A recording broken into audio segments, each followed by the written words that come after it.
نحمدہ ونصلی علی رسولہ الکریم اما بعد۔ خون کی روشنائی سے تحریر تھی وقت کے لوح پر داستان وفا، نوکے خنجر سے اس کو مٹایا گیا، اب ثبوت وفا کس طرح لائیں؟ کتنے ارباب ہمت نے ان کے لیے بڑھ کے میدان میں جاں بھی ہار دی، اب بھی ان کی نگاہوں میں ہے بدظنی، اب بھی ان کو وفا کی سند چاہیے۔ صدر محترم، معزز سامعین اکرام، آج میں آپ حضرات کے سامنے جنگ آزادی کے متعلق کچھ کہنے کی جسارت کر رہا ہوں۔ جب اس ملک کے اندر انگریز آیا اور ہندوستان کو اپنا غلام بنا لیا تو سب سے پہلے مسلمانوں نے آزادی کے متعلق آواز بلند کی۔ مسلمان جانتے تھے آزادی کیا ہوتی ہے، اقتدار کیا ہوتا ہے اور غلامی کیا ہوتی ہے۔ برادران وطن کے لیے انگریزوں کا یہ آنا صرف یہ معنی رکھتا تھا، ایک آقا گیا تو دوسرا آقا چلا آیا، ملک تو ہمارا تھا، ملک تو ہم سے چھینا گیا تھا۔ غلامی کا احساس ہم کو تھا، ذلت کا احساس ہم کو تھا، اس لیے جنگ آزادی کا نعرہ ہم نے بلند کیا، آگے بڑھ کر قربانیاں ہم نے دی۔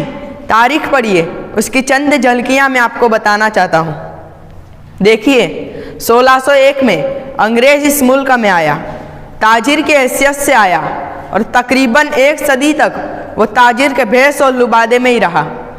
اس کے ناپاک عزائم کھل کر سامنے نہیں آ سکے۔ 1707 میں انگریز کے آنے کے ٹھیک 1 صدی کے بعد جب اورنگزیب عالمگیر کا انتقال ہوا تو اس ملک میں طوائف الملوکی کا دور شروع ہوا۔ اس ملک کی طاقتیں باہم دست و گریباں ہو گئے، ایک دوسرے کو نیچا دکھانے کے لیے ان میں آویزش شروع ہو گئی اور جتنے راجے نواب تھے سب مستقل بادشاہ بن بیٹھے۔ تاریخ بتاتی ہے اس دور میں چند بڑی بڑی طاقتیں الگ ہو گئی، جاٹوں کی طاقت الگ ابھری اور اس کے ساتھ ساتھ خالصہ ایک الگ مذہبی طاقت بن گئی، اور یہ چاروں طاقتیں آپس میں اس طرح الجھی کہ ایک دوسرے کو نیچا دکھانے کے لیے کسی نے احمد شاہ ابدالی کو بلایا تو کسی نے نادر شاہ کو بلایا۔ دلی بار بار خون میں ڈوبی، اجڑی اور لوٹی، اور دلی میں قتل عام ہوتا رہا۔ ان حالات کا فائدہ اٹھا کر انگریزوں نے اپنے قدم اس ملک میں آگے بڑھائے، ایک دوسرے کے خلاف مدد کر کے اپنے ناپاک منصوبے کو پائیں تکمیل تک پہنچانا شروع کیا۔ اورنگزیب کے انتقال کے 50 سال کے بعد بنگال میں سراج الدولہ کو شکست دے کر بنگال کی حکومت پر انگریزوں کا قبضہ ہو گیا۔ پھر انگریزوں کے بڑھتے قدم کو کوئی روک نہ سکا۔ کچھ دنوں کے لیے سیر میسور نے انگریزوں کو روکا، لیکن کب تک اپنوں کی غداری کی وجہ سے آخر چٹان بھی ٹوٹ گئی، اور 1799 میں ٹیپو سلطان کو شہید کرنے کے بعد انگریزوں نے اعلان کیا اب یہ ملک ہمارا ہے۔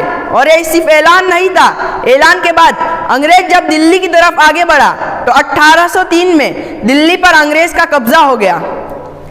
لال قلعے سے ہلالی پرچم اتار دیا گیا، یونین پرچم اس پر لہرا دیا گیا اور یہ اعلان کر دیا خلق خدا کی، ملک بادشاہ کا اور حکم کمپانی بہادر کا چلے گا۔ یہ اعلان ہونا تھا کہ دلی میں ایک فقیر بوریا نشین رہتا تھا۔ یہ فقیر بوریا نشین کون تھا؟ اس عظیم ہستی کا فرزند تھا جس ہستی کو اللہ تبارک و تعالیٰ نے ہندوستان میں اسلام اور مسلمانوں کی نشأت ثانیہ کے لیے منتخب کیا تھا، یعنی شاہ ولی اللہ کے فرزند ارجمند شاہ عبدالعزیز علیہ الرحمہ۔ وہ فقیر بوریا نشین تڑپ اٹھتا ہے اور ایک مومنانہ فتویٰ جاری کرتا ہے اور یہ اعلان کرتا ہے اب یہ ملک غلام ہو چکا ہے، یہاں مسلمانوں کا رہنے کے لیے صرف ایک ہی راستہ ہے کہ وہ انگریزوں سے جہاد کرے۔ شاہ صاحب کا یہی فتویٰ آزادی کی بنیاد بنا، لیکن میں آپ کو تاریخ کا ایک اور ورق اور پیچھے پلٹ کر بتانا چاہتا ہوں کہ اللہ تبارک و تعالیٰ کو یہ منظور نہیں تھا کہ انگریز اپنے ناپاک منصوبے میں کامیاب ہو۔ انگریز کا مقصد صرف یہ نہیں تھا کہ وہ اس ملک کا اپنی حکومت قائم کرے، بلکہ حکومت قائم کرنے کے ساتھ ساتھ انگریز یہ چاہتا تھا کہ اس ملک میں عیسائیت کو اتنا فروغ دیا جائے کہ اس ملک میں پائے جانے والے تمام مذاہب ختم ہو جائے اور صرف عیسائیت ہی باقی رہے۔